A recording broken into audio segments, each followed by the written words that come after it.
I remember going through one of the toughest seasons of my life, and I literally wanted to fall into a black hole. I had lost everything. And what I want to share with you is something that might save you a lot of heartache, a lot of pain, and a lot of drama. I remembered building this thriving business and then for the first time having a large client that just failed to pay. But that client's failure to pay actually triggered a disastrous snowball effect. And so have you ever been there, like one thing causes another thing and now everything is going downhill? Yeah, that's what was happening. It felt like despair. And I remember just thinking, like, how did I get to this place? Like, I'm literally on the path to losing everything. That's what I believed. And so I would have been completely okay in that season if I had been swallowed by a black hole. No joke. That's what it felt like. The business had really become an overarching identity, and losing it all also felt like I lost myself. And so I was hiding in my closet. Yes, I said hiding in my closet and crying for days. I was embarrassed. And I didn't want my children to see me like that. I didn't even feel like I was back at square one.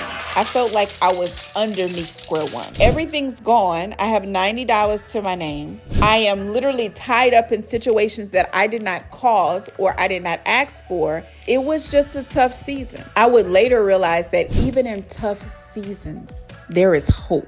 So my husband finds me, I'm having one of these crying spells, I'm feeling horrible, and then he looks at me, and I fully expected him to coddle me and sweep me away and say, babe, it's going to be okay. And I remember him looking at me very strangely and saying to me something like, babe, you need a strategy. Just because it got tough, he wasn't going to just give me an out. He reminded me, like, you're not the first person to go through this. And so with that reminder, here is immediately what I thought. Well, who went through it? And so I remember deciding to invest in a book. The book was $30. Now, there is no rational logic to that. $30 is a big decision when you have $90 to your name. But I immediately was like, if someone else has went through this, I'll be able to go through it too. And so I sat in that closet and read this book overnight. And the significance is not really about the book, but it's just about understanding that I could climb out of that hole. And so I got a second win. And my husband was absolutely right. As I read this book, I cannot tell you how much my confidence grew and began to rebuild. And I literally started thinking about things differently in 24 hours. So now we had a meal to discuss the journey of what we could have done better. This dinner was great energy, but it was the beginning of acknowledging and accepting our situation and responding to it. We stopped blaming the client and really questioning, like, how did we get into this situation? And so I know that there are seasons in entrepreneurship where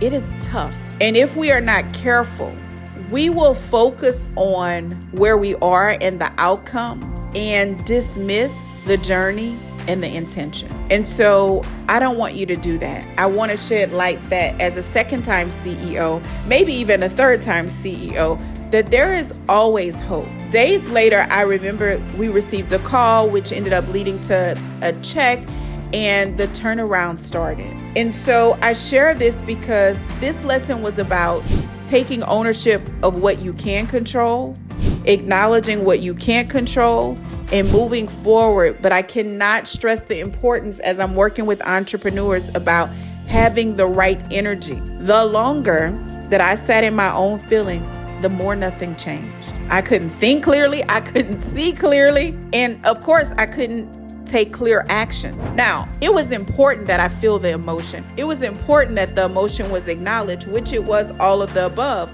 So imagine if my husband had not said, you need a strategy. Imagine if he would have allowed me to stay in that emotion. I know so many entrepreneurs who take a hit, and it's easy to get lost in that. And I understand.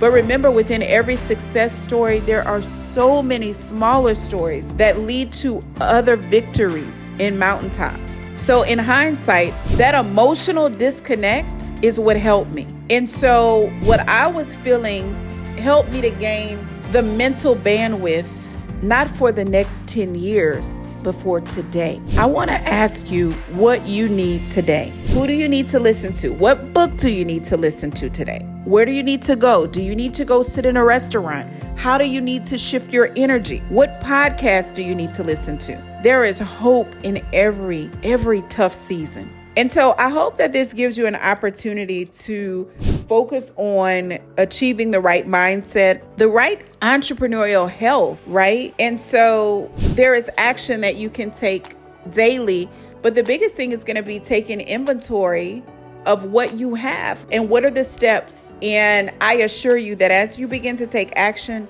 more steps will reveal themselves. This is my second decade in entrepreneurship.